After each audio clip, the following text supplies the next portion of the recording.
Bushra be be غائب ہو گئی ہیں یا اغوا کر لی گئی ہیں یا پھر انہیں قید کر دیا گیا ہے، یہ ایک بہت بڑی مسٹری ہے جو آج کے ویلاگ میں ہم آپ کے سامنے رکھیں گے۔ اور کیا بشرا بی بی پارٹی کو فارغ کرنے لگی ہیں یا پارٹی بشرا بی بی کو فارغ کر رہی ہے، یہ بھی آج کے ویلاگ میں ہم ڈسکس کریں گے۔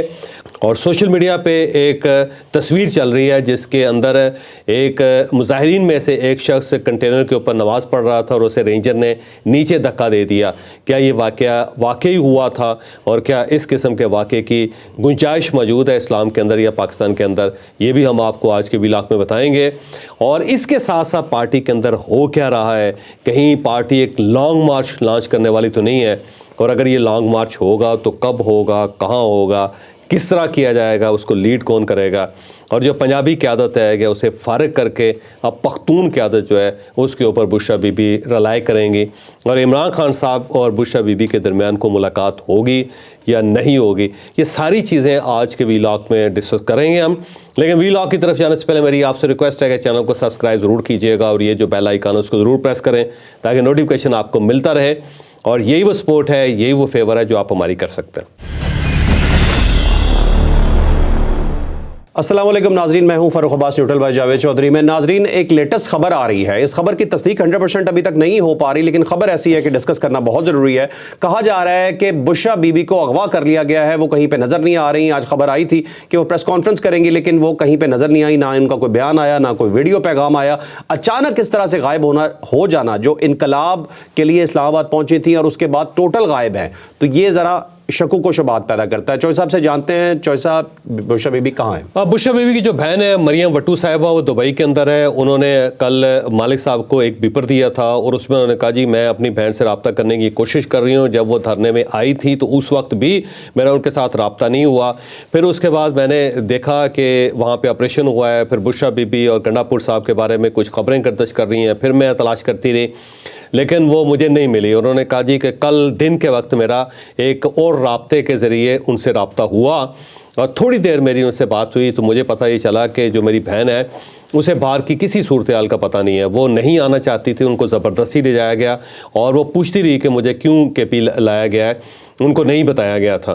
اور پھر اس کے بعد انہیں کسی ایسی جگہ رکھا گیا ہے جہاں ایکسیس نہیں ہے، پھر ان کی جو سیکیورٹی ہے وہ بھی ان کے پاس نہیں ہے اور ان کا کسی شخص کے ساتھ بھی کوئی رابطہ نہیں ہے۔ تو تھوڑی دیر انہوں نے کہا جی میرا کیونکہ ایک رابطہ تھا جس کے ذریعے میں نے اپنی بہن سے رابطہ کیا ہے، تو اب وہ کسی کے ریڈیس کے اندر نہیں ہے۔ مجھے سمجھ نہیں آ رہی کہ انہیں اغوا کر لیا گیا ہے یا انہیں کہیں قید کر دیا گیا ہے یا ان کی قید کا مقصد کیا ہے، اس چیز کی کوئی سمجھ نہیں آ رہی۔ پھر انہوں نے یہ بھی بتایا کہ گنڈا پور صاحب سے میں نے رابطہ کرنے کی کوشش کی لیکن گنڈا پور صاحب میرا فون نہیں سن رہے، فون ان کا آف ہے۔ سلمان اکرم راجہ صاحب سے رابطہ کیا اور وہ بھی کوئی جواب نہیں دے رہے، تو پارٹی جو اس کے اوپر مکمل خاموش ہے اور یہ سمجھ نہیں آ رہی کہ میری بہن کے ساتھ ہو کیا رہا ہے۔ تو یہ بڑی ویسے خوفناک قسم کی کہانی ہے، اور اگر ان کی بات پہ یقین کریں، جو ظاہر کرنا چاہیے، ایک بہن ہے اگر وہ اپنی بات کر رہی ہے تو اس کی بات پہ یقین ہمیں کرنا چاہیے، تو پھر تو یہ بہت بڑے سوال پیدا ہوتے ہیں کہ کہیں زبردستی بشرا بی بی کو کنٹینر سے نکال کے گاڑی میں ڈال کے کہیں خیبر پختونخوا تو نہیں پہنچایا گیا زبردستی، اور پھر کہیں انہیں قید تو نہیں کر دیا گیا کہ وہ باہر نہ نکلیں، وہ بات نہ کریں، اگر وہ بات کرتی ہیں باہر نکلتی ہیں تو کہیں فسادات شروع نہ ہو جائیں، کہیں پارٹی کے اندر لڑائی شروع نہ ہو جائے، کئی ورکرز اکٹھے نہ ہو جائیں اور کہیں گنڈا پور صاحب کا محاسبہ نہ کر لیں کہ انہوں نے سارا مسئلہ خراب کیا اور ان کی وجہ سے لوگ مار کھا گئے ہیں وہاں پہ۔ اور ہر بار گنڈا پور صاحب یہی کرتے ہیں، لوگوں کو لے جاتے ہیں اور اس کے بعد پھر انہیں بے یار و مدد کا وہاں پہ چھوڑ جاتے ہیں۔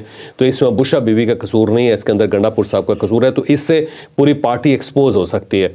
تو ہو سکتا ہے انہیں اس لیے محصور کیا گیا ہو، انہیں گرفتار کیا گیا ہو یا اندر رکھا گیا ہو اور ان کی باقاعدہ کنڈیشننگ کرنے کے بعد انہیں باہر نکالا جائے۔ تو یہ بڑے سوال پیدا ہو گئے ہیں، اور اگر اس چیز کو لیا جائے، سیریس لیا جائے، تو اس کے تو بہت سارے نتائج نکلیں گے، اور ہو سکتا ہے بشرا بی بی سے ملاقات سے پہلے عمران خان صاحب کے کان بھر دیے جائیں کہ آپ کی بیگم نے سارا کام خراب کر دیا ہے، اور جب بیگم عمران خان صاحب سے ملنے جائیں تو عمران خان صاحب منہ بنا کے ایک سائڈ پہ بیٹھے، انہوں نے کہا جی میں تو بات نہیں کرنی، کیونکہ عمران خان صاحب کا مسئلہ یہ ہے کہ وہ لائی لگ بہت زیادہ ہے، ان کے کان میں جو پھونک دیا جاتا ہے، جو کہہ دیا جاتا ہے، وہ فوری طور پہ اس کے اوپر یقین کر لیتے ہیں۔ تو کہیں ایسا تو نہیں ہے کہ پارٹی نے فیصلہ کیا کہ اب بڑا زبردست ٹائم آیا ہے کہ عمران خان صاحب کو بشرا بی بی سے ناراض کیا جا سکتا ہے، یہ ڈسٹنس پہ ان کو رکھا جا سکتا ہے، تو ہمیں اس موقع کا فائدہ اٹھانا چاہیے۔ تو بہت سارے سوال اس پیپر نے پیدا کر دیے ہیں جس کے جواب ظاہر ہے آنے والے دنوں میں ہی ملیں گے۔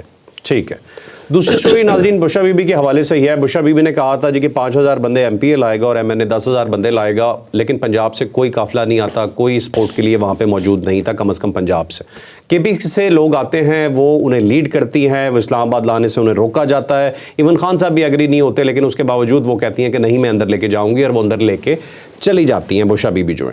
اب یہ ایک کلیش ہے جو پارٹی کے ساتھ اور پارٹی لیڈرشپ کے ساتھ بشرا بی بی کا چل رہا ہے. اب کوسچن یہ کھڑا ہوتا ہے کہ کیا بشرا بی بی پارٹی کی جو ٹاپ لیڈرشپ ہے اسے ناخوش ہیں, اسے فارغ کرنا چاہ رہی ہیں, یا جو اقدامات کر رہی ہیں بی بی, جس کی وجہ سے آج یہ دھرنا ناکام بھی ہوا ہے, اس کی وجہ سے بشرا بی بی کو فارغ کیا جا سکتا ہے پارٹی کی طرف سے. تو کوسچن لے کے چلتے ہیں جاوید چوہدری صاحب کے پاس. اب دیکھیں, اس میں بشرا بی بی نے بہت کلیئر لائن لی تھی. انہوں نے کہا جی 5,000 لوگ لے کے آئیں گے ایم پی ایس, اور 5,000 لوگ یا 10,000 لوگ لے کے آئیں گے ایم این ایس, اور پھر باقاعدہ ان کی جیو فینسنگ ہوگی, پھر ان کی ویڈیوز بنے گی, گاڑیوں کی باہر سے ویڈیوز بنے گی, اندر سے ویڈیوز بنے گی, پھر وہ لوگ جلسے سے باہر نہیں جا سکیں گے, وہاں پہ انہیں رہنا پڑے گا اپنے ورکرز کے ساتھ وغیرہ وغیرہ. انہوں نے بڑا بولڈ قسم کا ڈیسیژن کیا. پھر وہ تقریریں بھی درمیان میں کرتی رہیں. ایک دو جگہوں پہ ان کی جھڑپ بھی ہوئی, سوابی کے اندر ان کی جھڑپ ہوئی سب سے پہلے گنڈا پور صاحب کے ساتھ, کہ گنڈا پور صاحب لیٹ وہاں سے بہت نکلے تھے, انہیں پوچھا گیا تھا, تو اس کے بعد وہ آئیں مائیں شائیں کرتے رہے. اس کے بعد وہ پھر جب راستے کے اندر کسی جگہ رکاوٹیں کھڑی کرنے کی یا رکنے کا فیصلہ کیا گیا, وہاں پہ بھی گنڈا پور صاحب کے ساتھ ان کی جھڑپ ہوئی. پھر اسلام آباد پہنچ کے بھی جھڑپ ہوئی کہ بار بار بیوی ان کو کہہ رہی تھی کہ آپ کو ڈی چوک پہنچنا چاہیے, لیکن گنڈا پور صاحب باہر نکلنے اور ڈی چوک میں پہنچنے کے لیے تیار نہیں تھے وغیرہ وغیرہ. تو یہ ساری چیزیں جو تھیں نا, وہ ظاہر ہے انہوں نے ایک مسٹری سی اس وقت بھی کریٹ کر دی تھی. اب جب یہ سارا شو فلاپ ہو گیا تو اب دو سوال پیدا ہوتے ہیں کہ یہ شو فلاپ ہوا ہے قیادت کی وجہ سے یا بشرا بی بی کی وجہ سے, کیونکہ قیادت بہرحال بشرا بی بی کے ساتھ نہیں تھی. پارٹی کی جو تمام فرسٹ ایئر ہے اس میں کوئی شخص بھی سرن میں شامل نہیں ہوا. پھر جو ایم این ایز اور ایم پی ایز ہیں, کوئی بندہ نہ وہاں سے قافلہ لے کے آیا, نہ اس نے یہاں پہ شامل کیا. ایون خیبر پختونخوا کے لوگ جو تھے ایم این ایز اور ایم پی ایس, صرف وہ بھی لوگ لے آتے تو یہاں تو 10 لاکھ لوگ جمع ہو جانے تھے. اور یہ جو قافلہ یہاں اسلام آباد پہنچا تھا وہ کسی طریقے سے بھی 20-25 ہزار سے زیادہ کا نہیں تھے. جو وہاں پہ رپورٹرز تھے ان سب نے رپورٹ کیا ہے. ساری گاڑیاں گن لی جائیں, مثلا کہتے ہیں کہ 3,000 کے قریب گاڑیاں تھیں. اب 3,000 گاڑیوں کے اندر موٹر سائیکل بھی تھے, چھوٹی گاڑیاں بھی تھیں, ان سب کو اگر کیلکولیٹ کر لیں, سب کو شامل کر لیں, تو تب بھی 20-25-30 ہزار سے زیادہ لوگ نہیں بنتے. اور یہ جو 25-30 ہزار لوگ تھے وہ تو کوئی بہت بڑا انقلاب نہیں ہے. پھر پنجاب مکمل طور پہ سائلنٹ تھا. پنجابی جو ہمارے بھائی ہیں وہ بڑے نعرے لگا رہے تھے, سینے پہ ہاتھ مار رہے تھے, دیکھیں ہم کریں گے کیا. ایک بندہ نہیں نکلا ان کے اندر. فیصل آباد کے اندر آپ کے سامنے صورتحال ہے, ایک بھی قافلہ وہاں سے نہیں نکلا, گوجرانوالا سے نہیں نکلا, لاہور سے نہیں نکلا, ملتان سے نہیں نکلا, پھر ڈی جی خان سے نہیں نکلا, پھر سیالکوٹ سے نہیں نکلا, پھر راول پنڈی کی قیادت غائب تھی, پھر اسلام آباد کی قیادت غائب تھی. کوئی شخص کسی جگہ نظر نہیں آیا. تو اب بشرا بی بی اگر دوبارہ اقتدار سنبھالتی ہیں اور پارٹی کی جو مسند ہے اس کے اوپر بیٹھتی ہیں, یہ سپر لیڈر بنتی ہیں, تو میرا خیال ہے وہ ان سب کو آنکھیں دکھائیں گی اور سب کو تیر کی طرح سیدھا کریں گے. لیکن اب اگلا سوال پھر یہی ہے کہ کہیں ایسا نہ ہو کہ یہ سارے لوگ مل کے بشرا بی بی کو فیل کر دیں, کیونکہ یہ بھی ان کا مقصد ہے. اور جب بشرا بی بی کو رہا کیا گیا, کیونکہ ایک خبر پرسوں گردش کر دی تھی اور ہم نے بھی اس کے اوپر وی لاک کیا تھا کہ گرفتار کر لیا گیا بشرا بی بی کو اور گنڈا پور کو, اور یہ خبر بعد میں تصدیق ہوئی کہ انہیں شروع میں گرفتار کیا گیا تھا اور اس کے بعد پھر انہیں چھوڑ دیا گیا اور انہیں ایک ایکسیس دی گئی کہ آپ کے پی پہنچ جائیں, تو وہ کے پی چلے گئے. تو وہ بھی اگر خبریں سچ ثابت ہو جاتی ہیں تو بہت بڑا بحران پیدا ہو جائے گا, کیونکہ پھر بشرا بی بی کو جان بوجھ کے چھوڑا گیا ہے کہ وہ پارٹی کے اندر جا کے فساد پھیلا دیں اور ان کی وجہ سے پارٹی کے اندر لڑائی شروع ہو جائے یا فارورڈ بلاک بن جائے. تو یہ بہت سارے سوال ہیں جو آنے والے دنوں میں دیکھے جائیں گے. یا تو پارٹی بشرا بی بی کو فارغ کرے گی اور کوشش کرے گی کہ وہ پہنچے جیل اور اس کے بعد انہیں گرفتار کر لیا جائے اور عمران خان صاحب کے ساتھ رکھا جائے, یا پھر بشرا بی بی بہت سارے لوگوں کو صاف کریں گی, بہت سارے لوگوں کو نکالیں گی. ٹھیک. اچھا صاحب, یہ ہمارے ٹاپک سے ہٹ کے ایک اور خبر سامنے آ رہی تھی کہ جو کنٹینر کو آگ لگائی گئی ہے وہ ورکرز نے اشتعال میں آ کے, غصے میں آ کے, جب انہوں نے دیکھا کہ ان کے لیڈران موجود نہیں ہیں تو انہوں نے یہ آگ خود لگائی ہے. کیا یہ بات ٹھیک ہے؟ بس اس میں 3 قسم کی تھیوریز ہے. ایک تھیوریز تو یہ ہیں کہ جب گنڈا پور صاحب اور بشرا بی بی نکل رہے تھے تو انہوں نے فوری طور پہ خود ہی آگ لگا دی اس کو, کیونکہ اس کے اندر کوئی نقشے وغیرہ تھے, کوئی ڈاکومنٹس وغیرہ تھے, یا تارڑ صاحب بھی یہ کہہ رہے ہیں. اور دوسری جو تھیوری ہے وہ یہ ہے کہ ورکرز نے جب دیکھا کہ بشرا بی بی چلی گئی ہے, گنڈا پور چلا گیا, تو انہوں نے فوری طور پہ آگ لگا دی کہ اب اس کنٹینر کا کیا فائدہ ہوگا. انہوں نے اپنا ایگریشن شو کیا. اور تیسری تھیوری یہ ہے کہ گورنمنٹ نے خود آگ لگائی, اور آگ اس لیے لگائی کہ ورکرز تھوڑے ڈیمورلائز ہوں کہ یہاں پہ تو قیادت ہے ہی نہیں, اور اس کے بعد جب قیادت ہی نہیں ہے تو پھر پارٹی کے اندر خوف پیدا ہو جائے گا. خوف پیدا ہوگا تو لوگ بھاگنا شروع کر دیں. اب اللہ بہتر جانتا ہے, کوئی تحقیق ہو تو پھر ہی پتہ چل سکتا ہے کہ کس نے یہ آگ لگائی تھی. بہرحال آگ لگی